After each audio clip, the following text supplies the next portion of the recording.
take those to the new neighborhood that I went into. I was talking to a family member the other night, and we were trying to figure out at what point in a person's life does that happen, and I really couldn't put a finger on it. But I know the things that I learned early in life were a direct result of the peers that were around me in the streets, 47th Street, for instance. So there's a great deal of emphasis now on the family background and helping kids, but you're saying the peer influence has also a tremendous influence. I believe, Corinne, that peer pressure is much greater than the knowledge that you will receive from your parents, due mainly to the fact that parents have to spend a lot of time trying to provide for a family. Mothers and fathers have to go to work to provide, food, shelter, clothing, and stuff like that. And that leaves room for a child to spend more time in the streets, or if they have some type of structure, even telephone calls can be dangerous at an early age as far as peer pressure goes with a child.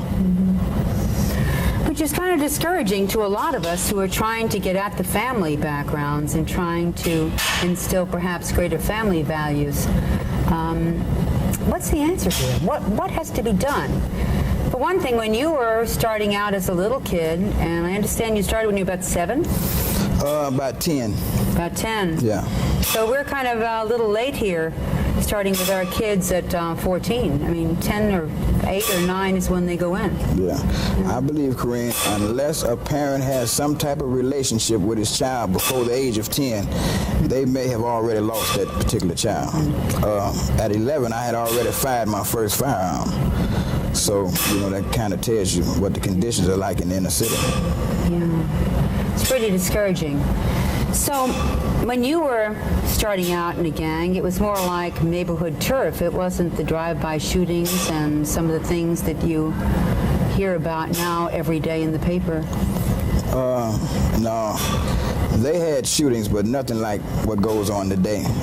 As a matter of fact, when I was coming up, Corinne, we were kind of choosy about even going after individuals, and every organization knew that parents and family members, all those people had nothing to do with the dispute between us. And if you caught a guy with his mother, that guy would be spared. If you caught him with his family, he would be sanctioned.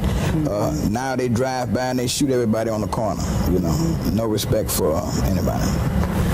Now, I understand from talking to you, we can't talk about your case, but you are slated maybe to go down to the penitentiary for a very long time, no matter how it goes down.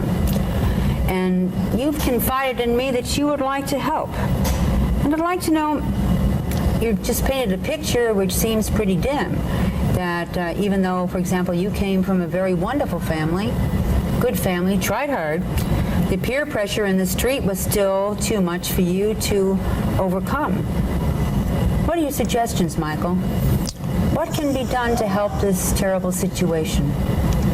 Let me first say this here, Corinne. When a guy, or a girl for that instance, because there's a lot of girls that are part of gangs now, mostly those are the ones who carry the firearms. But once you begin to associate yourself with gang activity, the very next step is narcotic usage. And once you begin to use narcotics, then everything else goes down the drain. Even if you come from the best of a family and you made a mistake by joining the gang, once you start using narcotics, then it doesn't matter about your family background or anything. You've almost been initiated into that particular lifestyle. I think what needs to happen is that we should have more role models like you, more people talking about spirituality, because I think that that's going to be the base of saving a lot of individuals. They need to be brought back to spirituality and have a sense of morality. Education is good, but schools nowadays, Corinne, seem to only be a base station for gang activity.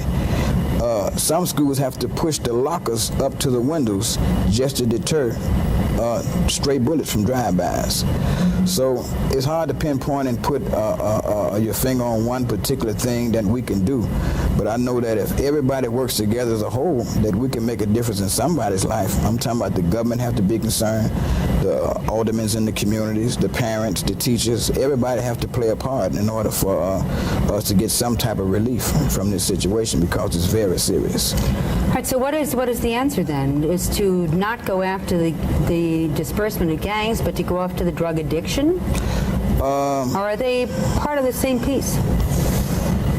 They kind of work hand in hand, but you have a lot of gang members who may not even use narcotics, are in for it just for what they do.